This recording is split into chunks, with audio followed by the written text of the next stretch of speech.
So hello and welcome. Today it gives me great pleasure to be able to interview Sue Ellson, who is the actual author of this amazing book, if you can see it there. This book is called 120 Ways to Achieve Your Purpose with LinkedIn. Now the funny thing is that I actually was going up north to TI to do some training and saw this book at the airport in Cairns and thought, wow, that'd be a great guide for my students and I can share it with my students. And after reading Sue's book, which is absolutely jam-packed with amazing information on how to use LinkedIn for your career, your job, your business, I thought, wow, wouldn't it be cool to actually interview Sue for my students? So here we are, and thank you, Sue, for joining us. You're most welcome. Thanks for the invitation, Leanne. So, Sue, can you share with me, how did you get involved with LinkedIn? So I've been playing around with social media for 12 years, well, not playing around, using it, and I'm always intrigued as to how people actually use or get involved with social media. So would you care to share that with us? Absolutely. Well, first of all, it's a result of me moving from Adelaide to Melbourne, and I actually, believe it or not, found the transition difficult. And so several years later, the last subject of my university degree was a research project. So I surveyed 96 people who'd moved to Melbourne within the last 5 years, and that created some results. Most people wanted a 24-hour telephone advice service, but the next most important thing they wanted was a website. So my first website went online in 2001, and it's called newcomersnetwork.com. And then, of course, because it was a network, I had to find ways to network. And LinkedIn was one of the social networks I joined. I actually joined on the 21st of December 2003. So I'm one of the first 80,000 people in the world on LinkedIn. In the old days, you used to have a number in your profile. Mine was 77832. So it's like my, conscription number or something. But no, that's how long I've been on there. I've always used the free account. In 2008, I started consulting on the topic of LinkedIn. So that's when I really started using it with individuals and businesses. And then in 2016, I finished 80,000 words on LinkedIn, which is the book that you see. Yeah, congratulations for that. It's a great book also. It's very easy to read, which is what I always find easy. When reading a book, I don't like to be jam-packed with information, but it's very, very good.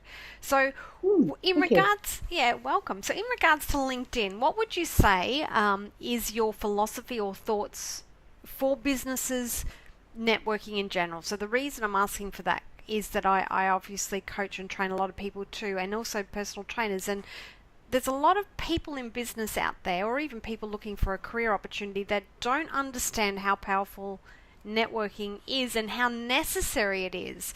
So what's your thoughts on that?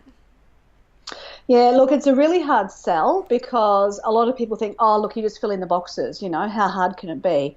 But the reason I called the book 120 Ways to Achieve Your Purpose is distinctly that. You can use any tool in business for your purpose, and that's what you should be using it for.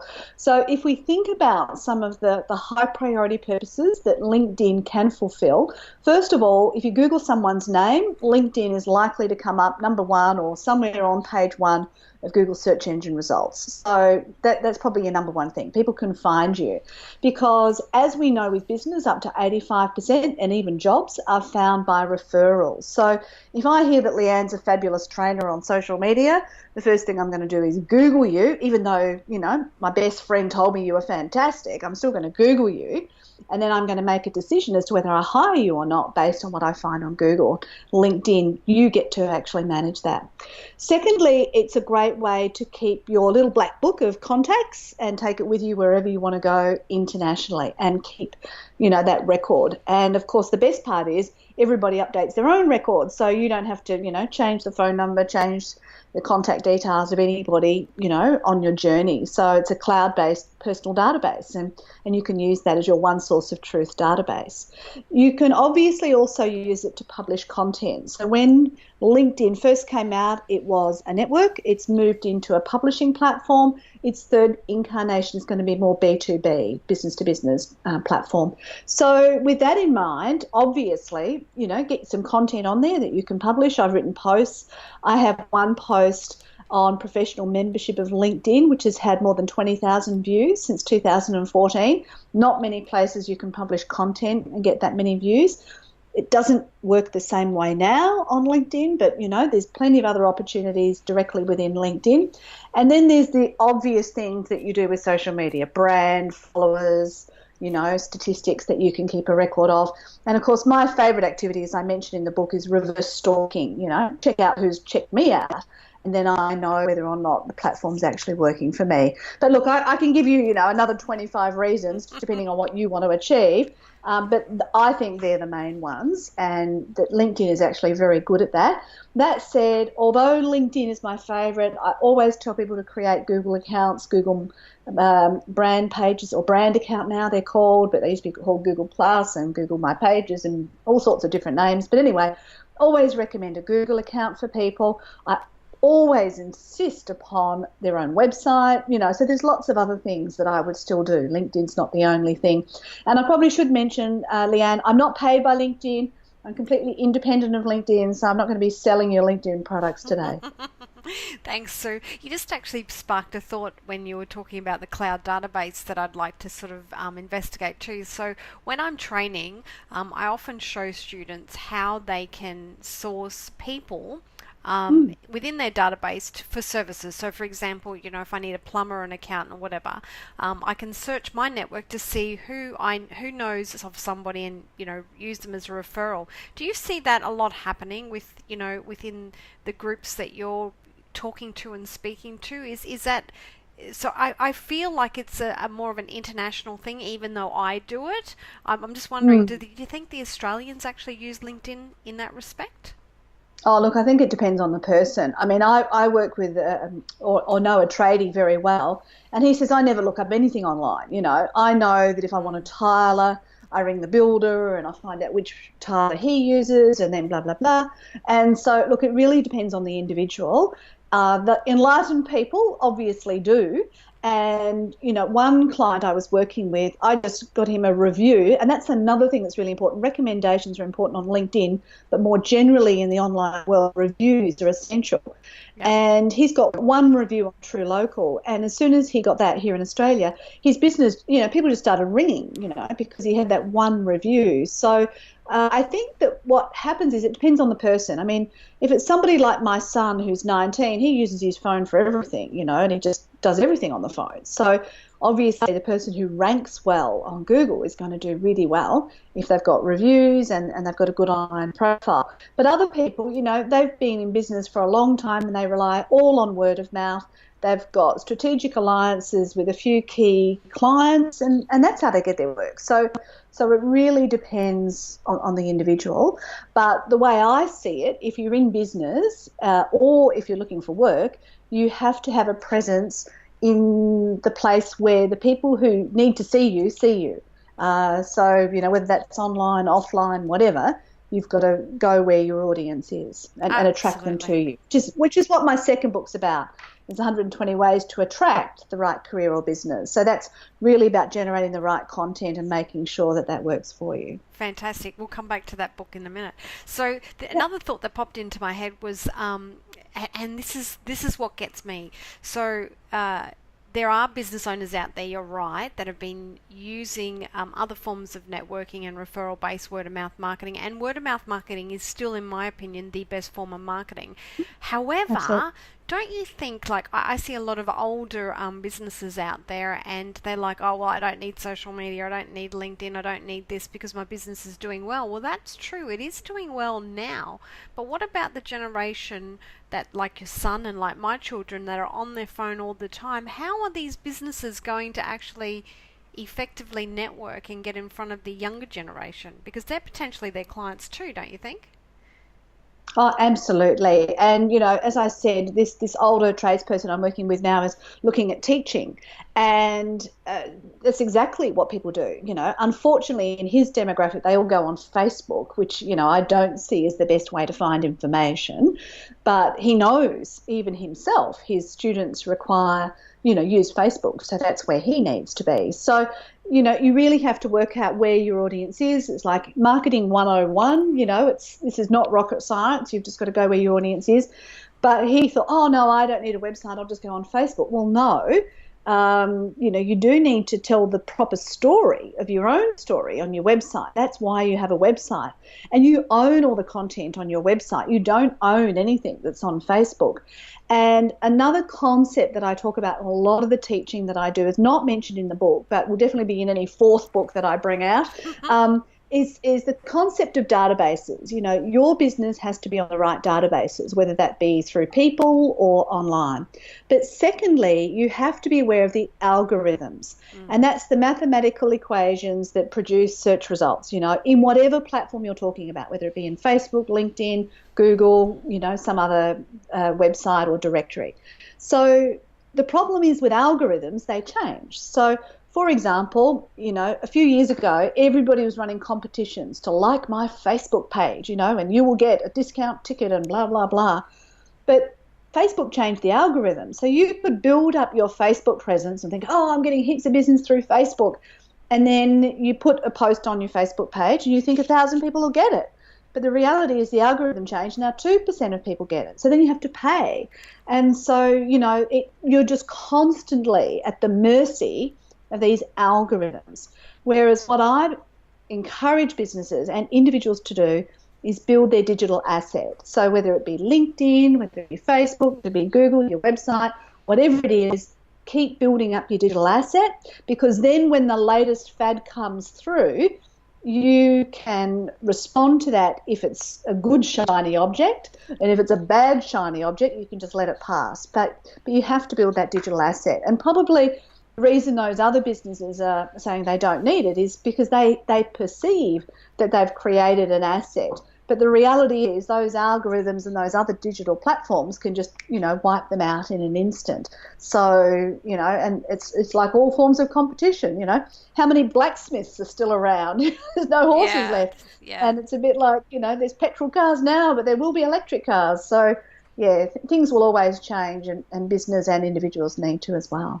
So probably to clarify the digital asset, I understand what you mean, but for others out there who might be thinking, wow, what is that? So my understanding of what you're saying is that, and then this is what I teach too, is that social media platforms, especially LinkedIn and everywhere else, have their own algorithms. However, the main purpose should be to drive that traffic or those likes or those followers or that database or whatever, depending on the platform, back to your website so you can capture their email address. Would that be another way of showcasing what a digital asset is? Yeah, but the reality is nobody likes their emails anymore. Everybody's deleting them. And what tends to happen now is people only want the information they want when they want it. And the rest of the time they never want to hear from you. Like I might need a social media trainer this month, but then I don't want one for the other 11 months of the year. So, why would I need to keep getting your emails if I, don't want to have that? So the way I see a digital asset is it means that if somebody is looking for you, you have a good representation online. So, for example, if I Google Leanne Peard and the only link that comes up is LinkedIn, which is all the stuff you wrote, then, well, will I believe that? Maybe, maybe not. But if I see that you're on LinkedIn, on Facebook, on Twitter, on Google+, you've got a website, you're on the teaching website, you're on here, you're on there. Well, what Leanne says she does is actually what she does, because on the first page of Google search results, 8 out of the top 10 links are all to content that she's produced on other reputable websites, so as well as her own website. So what I love about your own website is that is an archive that you can just continually increase and continually build, and then the others are things that you decide how much lifetime value they have and how much dynamic value they have. So if it's lifetime, like LinkedIn, your company profile on LinkedIn will be there forever. But how much time do you spend updating it? Well, not many people see the updates because it ends up in the news feed. And yes, you're like someone like us who looks at the news feed, not many people are going to see it. So, why would you concentrate a lot of time on that? But you would make sure that for all of your digital representation on Facebook, on LinkedIn, wherever, that you actually have a good quality presence. So, there's something added to it at least once a month, I'd say, particularly if you're in business. Brilliant. Thank you for that. That's great. That's a great analogy too. So I had a thought then and it just escaped me. Oh, so my question was, well, what are your thoughts about emails then, and I totally agree with what you're saying, but how does a business owner keep the 9 or the 11 points of contact that we should have in traditional marketing with their database? Because everything online suggests that the database is your baby. Like for every one person on your email list, it could be worth $1 to $5 depending on your product that you're servicing. So what does that look like in your opinion with social media and LinkedIn? Yeah, it doesn't look like it at all anymore, and this is why they're talking about social selling, and so I'll give you another example with my son. He said he was looking for a car, so his Facebook newsfeed was filled with ads of cars, and car finance, and he said to me, "Oh, Mum, something's gone wrong with Facebook. I keep getting all this finance advertising." And I said, well, that's because your behavior and the signals that you're sending is triggering off that, digital response. So what happens now is we are not a demographic. I'm not a 51-year-old who lives in Canterbury and Melbourne, divorced, 2 kids, blah, blah, blah. That's not me anymore. The person who I am is what I do online. So I spend half my life on LinkedIn. I update my websites. I look at certain information which I find helpful for my business. But I'm not there looking at, arts and crafts and, latest knitting stitches or something, But if I was, then, I'd need to, if somebody wanted to market to me, they'd put something on the knitting website or whatever. So I think businesses are going to have to think much more carefully about where they generate a presence and, building the relationships in a forum where the person wants it. And I think strategic alliances are going to become much more important. And you'll have to build relationships with individuals. Go back to the good old days when you actually had a relationship with a person rather than an instant quick fix. Oh, if I just put an ad on Facebook, I'll get millions of dollars. That's what a lot of people think about. But it doesn't work like that. The other thing I think is there's an analogy, some quote once where, you have to be on a bike, you've got to keep pedaling, otherwise it doesn't go anywhere. And I think in business we've just got to keep pedaling. We've got to keep working out what has lifetime value, what's dynamic value, and what is actually going to work for us. And there's a quote that's in my 3rd book, which is, with advertising, only 50% of it works, but nobody knows which 50%, and it's the same with marketing now. You've got to do a variety of things. Some work, some don't. But what I will say is don't invest a fortune in any of these things, dip your toe in, see what works, but don't spend a fortune because like Google AdWords, I get very nervous about Google AdWords because they're an expense, they're not an asset. So I always look to build a business's assets that can generate opportunity over time, whereas another ad, more expensive ads, I see you're just going to shoot yourself in the foot at some point. Yes, I can't agree more. That's great. Thank you for that. So I suppose to ask this question, where do you see social, I think you sort of already answered it for me, but if we talk about LinkedIn in particular maybe or social media marketing over the next 5 years, where do you think it will move to? Like from my perspective, I'm seeing obviously, videos have always been a #1 hit and now we've got live videos and it's happening on Instagram, it's happening on Facebook. Where do you see the whole social media network moving in the next 5 years? Well, I think it could self-combust in its own way because I think my news feed seems to be full of I did a 1-day detox or I did a 5-day detox and here's what I learned. I find it fascinating. I think people are just getting to the point where they're almost a bit sick of it, to a certain extent. So yeah. I think that, yes, the platforms need to respond to what consumers and users say.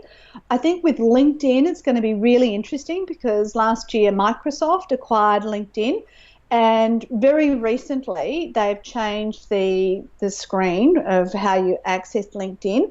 Scarily, they have removed a number of features that I really, really liked, which are mentioned in the book, and they're not there now.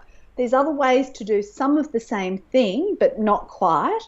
So that bothers me, because I think that what that does is it takes away trust from users.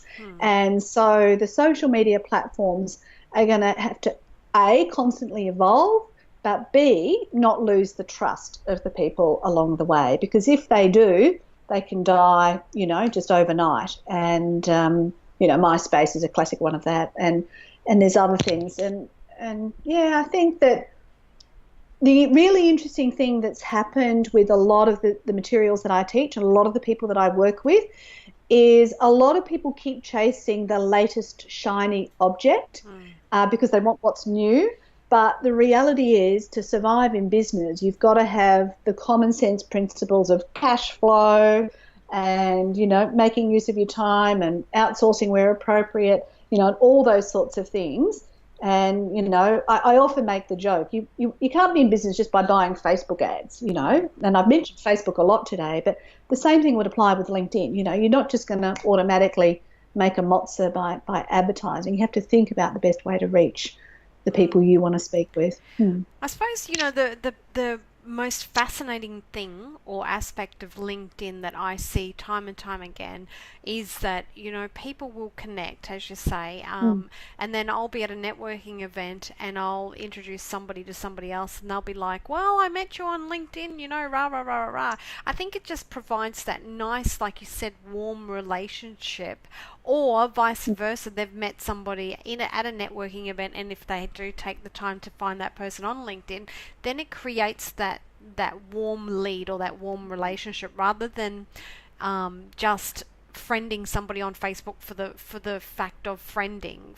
For me, I see that, and I mean, another example is one of the members of Parliament here in Cairns. Like, I've been friends with him on LinkedIn or connected with him for 8 years, and I finally got to meet him, but I couldn't. I was beside myself about how excited he was to meet me, and I just thought, wow, this is a nurturing platform, whereas some of the other platforms, like you say, are a little bit sort of, oh yeah, we'll just have a friend and we'll move on. I really think LinkedIn, even though, and I don't know, I'll get your opinion, but even though there's not a lot of work involved in posting and keeping those connections alive that you need to do with other platforms, I really feel it's more for the lifetime journey, isn't it? Would you have to agree? Absolutely. Yeah, I'd agree with that. And I'd also say that LinkedIn has been very good at the way they've managed the spammers, because every platform has spammers. And although, it's nearly 500 million members on LinkedIn now, the number of people they've actually removed from the platform is probably 480 million, because they're very diligent at removing people who are annoying to others. So they've been very good at that. And every time somebody does something annoying on LinkedIn, I report them. I'm adamant about doing it and I tell them.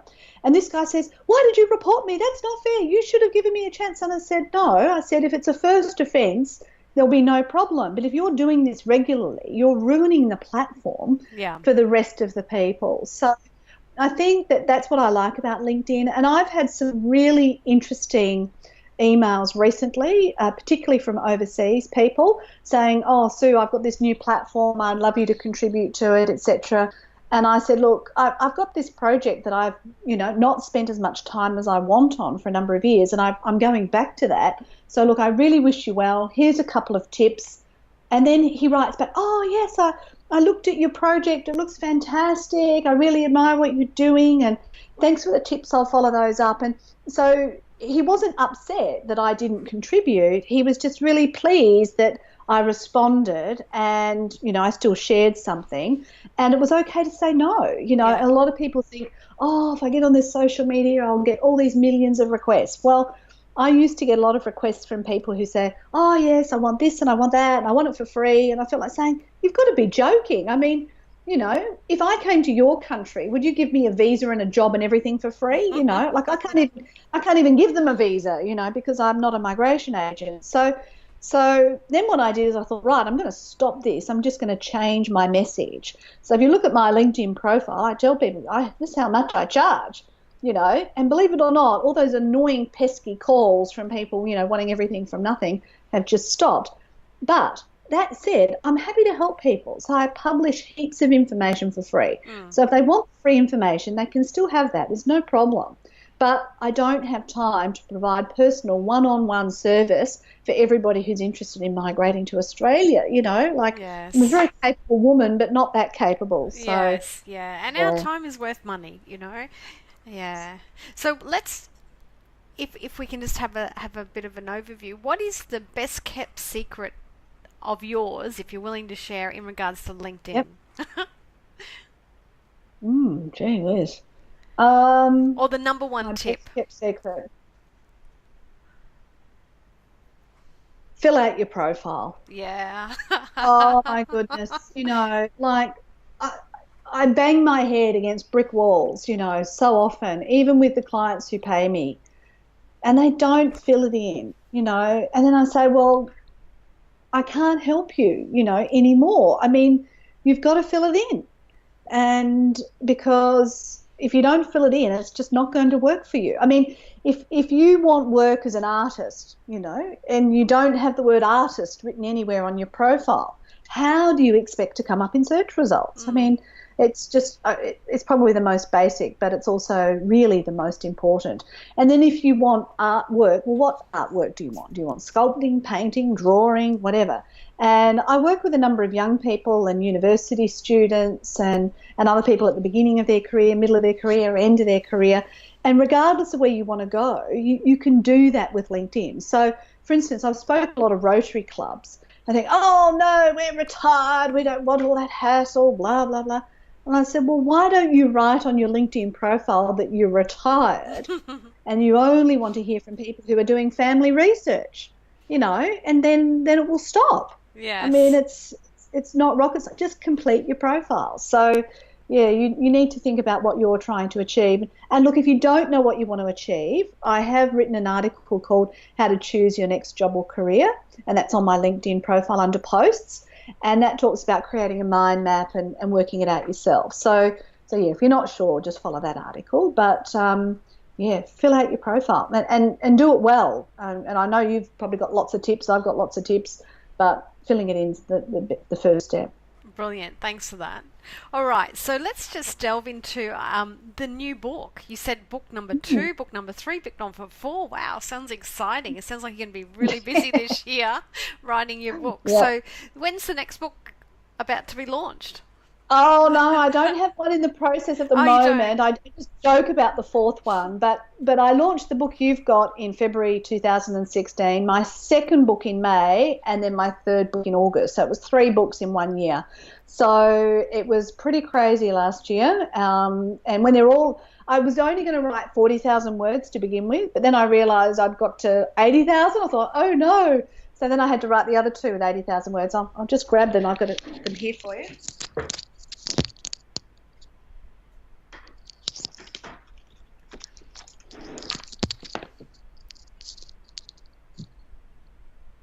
Should have prepared that earlier, shouldn't I? Anyway, so this is the second one, 120 Ways to Attract the Right Career or Business. So this one talks a lot about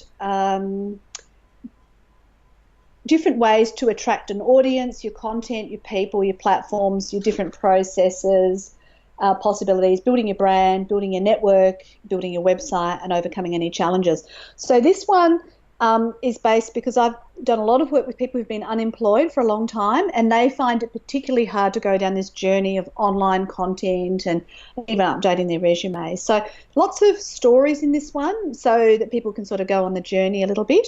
And this one is 120 ways to market your business hyperlocally. So hyperlocally means either within a geographical radius, within a vertical. So, if you're a motor parts company or motor part businesses or something, or at a particular point in time. So everybody who's on Green Island on Sunday, if you wanted to market to all those people. So this is a lot of 101 stuff, but a lot more case studies. So in this one, I give particular examples of what people have done to, actually make their businesses work. So in terms of different ideas, I talk about online and digital marketing, paid marketing, database marketing, search engine marketing, all those kinds of things, program marketing, public marketing, events marketing, media marketing, community marketing, incentive marketing, and measuring your marketing. But a couple of tips that are really good out of this book are don't run events, speak at events. It's a much quicker way to reach more people. And also participate in awards programs, because the process of entering the award will help your business, as well as the publicity you can share after winning an award. So they're probably, two really great tips from that particular book. Wonderful. They look exciting. So where can we get them from? Because they weren't on the shelf in the bookshelf.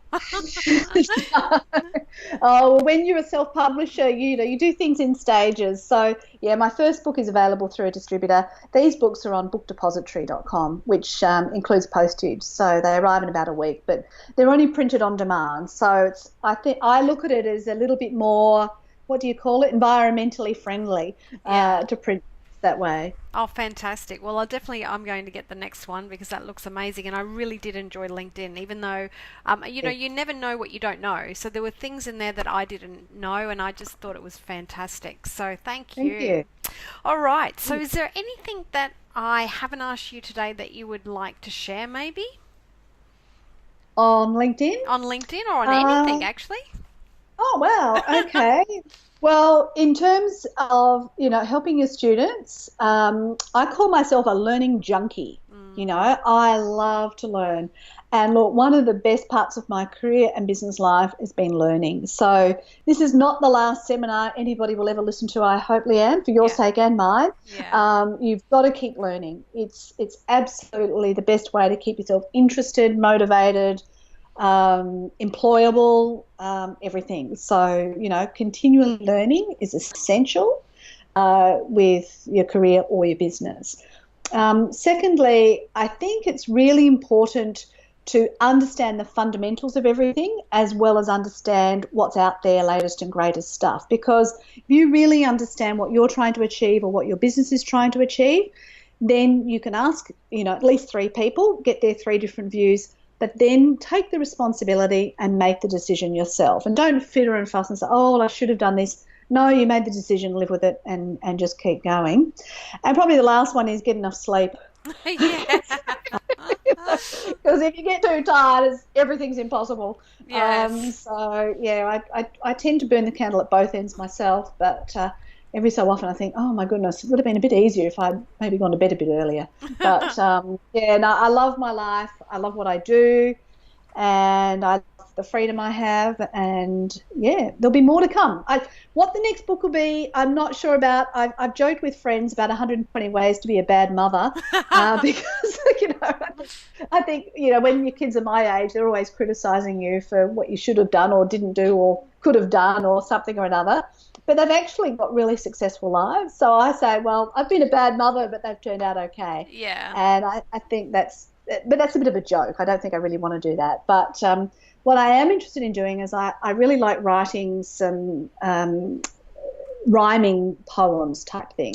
So I'm thinking of doing something a little bit more creative with different messages that rhymes. So, who knows? Oh, wow. It sounds like an exciting year for you, Sue. Look, one of the most important things I'm doing this year is I'm going to do another research project into newcomers and technology, because people who move, sometimes if they don't have internet access, they sort of panic nowadays, because we're so accustomed to having internet access. But I also want to look at the differences, because I've already done 2 research projects, but with newcomers and technology, has that helped or hindered the moving process? In many ways it's helped it, but I'm also a bit concerned that a lot more people are more socially isolated than they've ever been thanks to technology. So I want to investigate that this year. And I also want to go to the US and promote my book over there. So, this year's going to be a big one. Fantastic. So, Sue, just wrap up. We didn't cover what you actually do as far as services. So would you care to share that if anybody's interested in, getting you out to speak about LinkedIn or be involved in the research? Yes, absolutely. Well, you can check out my website, sueellson.com, newcomersnetwork.com, 120ways.com, and even camberwellnetwork.com, because that's another little enterprise I have. So I've got 4 websites. But basically, if you think there's something I can do, just contact me and we can talk about it. I do a lot of speaking. I teach at the Centre for Adult Education, at Monash, at RMIT, and General Assembly, which is the digital college based in the US. So I do quite a bit of regular teaching, and then I also do one-on-one consulting as well for various organisations, including NetExpat, which works with trailing spouses moving around the world. They're based in Belgium. So, yeah, I do lots of different things. So always open to discussions, and yeah, I just love what I do and want to keep doing it. That's awesome. Thank you. And again, thank you so much. I really, really appreciate the fact that you took the time out to speak to me so that I can share Yep. this with my students. And I know that they're going to get a lot of benefit from it. So thank you again. And thank you for taking your time out this morning to join us all. I really do appreciate it. And have an awesome year and good luck with book number 4. Thank you, Leanne. And good on you for asking the question. You know, it takes a bit of guts to contact people and ask the question. The worst they can say is no, but in your case, I said yes. Awesome. So, yeah, definitely encourage people to always ask the question. Politely and friendly, of course, but yeah, thanks for the opportunity. It's been lovely talking with you. And you too, Sue. Thank you. Bye for now. Bye.